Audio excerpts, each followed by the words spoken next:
if you could come to the podium. Hi, my name is Margaret Billsborough, and I am a resident here on Treasure Island. I wanted to ask you back on the removals that you guys found deposits in the Bayside, North Point areas, and that's why you guys were tearing those places down now?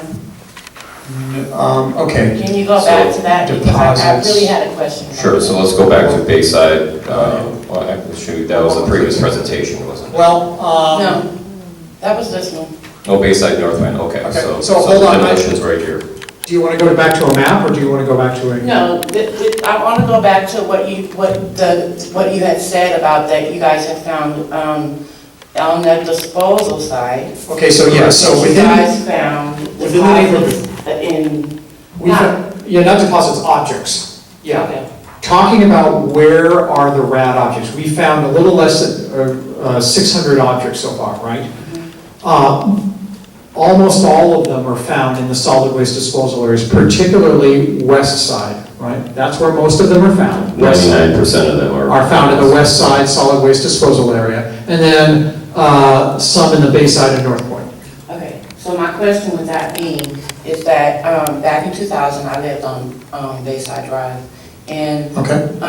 those places that are in back that are being torn down now, Yes. my children used to play in those. Okay. You know, I mean, they got in trouble for that, but that's Well, a long time ago. okay. But my question being, I know that they were told not to play in the sandbox on Bayside because of the contaminations that were there. We were asked to keep our children out of those sandboxes because there was contaminations in those areas.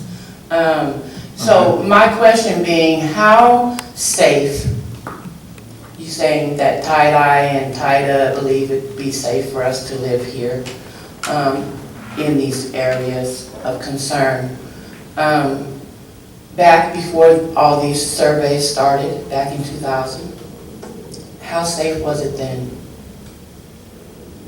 Well, I mean, the safety level doesn't change based on, we know more now than we did then. Exactly. Okay, based on what we know now, it's safe to live and work. Now, Treasure Island, yes. but back then. Well, back Before you then, guys started doing all the cleanups and. Well, no, yeah, taking. when I say that, I'm saying based on all of our knowledge to date. But she's asking when we did the preliminary assessment, that's what she's talking about. Preliminary assessment for Site 12 was done in I understand that, but what I'm saying is, the safety level doesn't change based on, we know more now than we did then.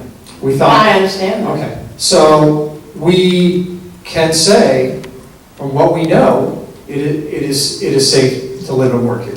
Back then it was safe to live and work in. Yes, from Before what we you know guys from our data started. points, So yes. my thing is that if it's so safe, why is all the cleanup happening? Why is all these levels and surveys and stuff being done if it's so safe for us? Because in order to transfer property, we have to certify soil three-dimensionally, subsurface. Okay. Not stuff that's necessarily ever in contact with you, or not stuff even that's necessarily poses a risk for any reasonable exposure. We're held to higher standards than that before a military base can transfer property to the city of San Francisco.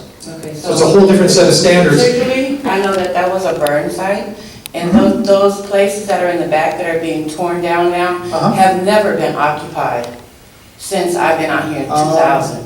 Well, So, Correct, some Okay. buildings. do you understand what I'm saying? So, Yes. and now they're being torn down because Kinda. of the information that you have now. well, yes, so we have data, and this is not necessarily radiological data, it can be data for any of the contaminants, okay, that indicate that we only tear down a building, pretty expensive to do that, right? When the data drives us to tear down the building. Okay. Okay, and the reason why we're doing that, ma'am, is so that we're gonna go in, you're gonna see us go in there, right?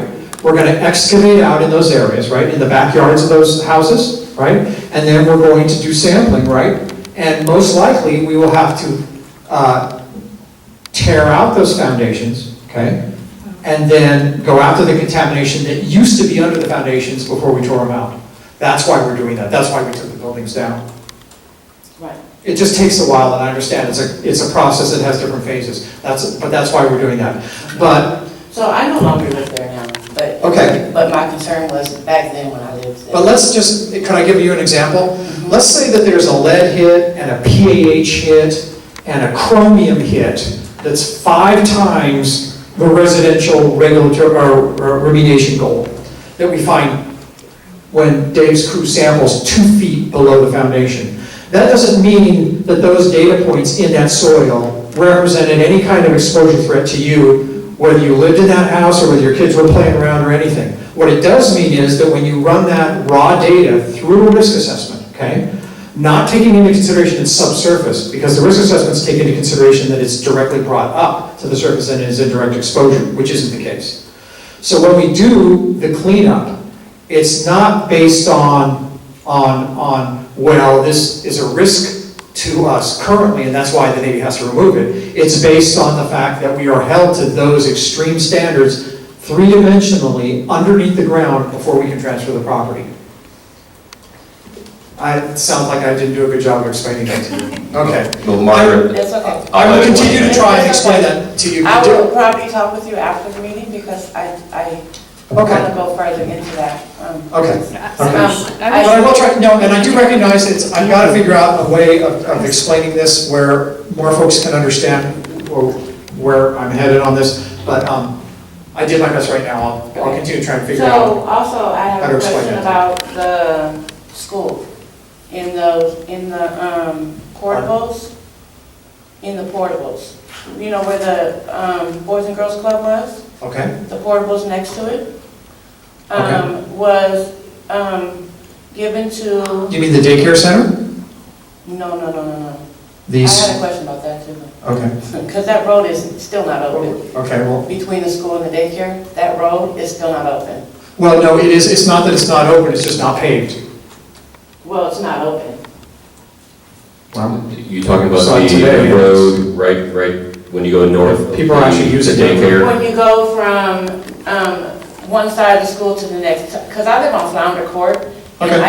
I used to take that road from like going to the Ship Shape and back and forth, and then we have to go all the way around the childcare to get to. Correct. So, but there's a road that goes straight through. and Right that now it's road is- grass, correct? Yes, it's Yeah. not there, it's Correct. not open. Yeah, well, it's not, yeah. Is we're that not- gonna be open? The Navy's not replacing that with asphalt, we're not making it a road again. Correct, we're not repaving that road. Yeah. So you would officially have to go around, as you said. Mr. Beck, did you have anything to add to that? We're getting a quote from Public Works to pave that street. So Oh, okay. we're looking at paving it. They won't be paving it though. Okay. Thank you so much. The other thing was, back to the parent room.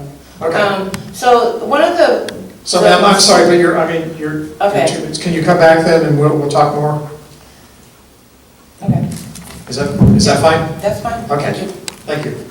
All right, next question or comment. Thank you for that, ma'am. Yes. Okay.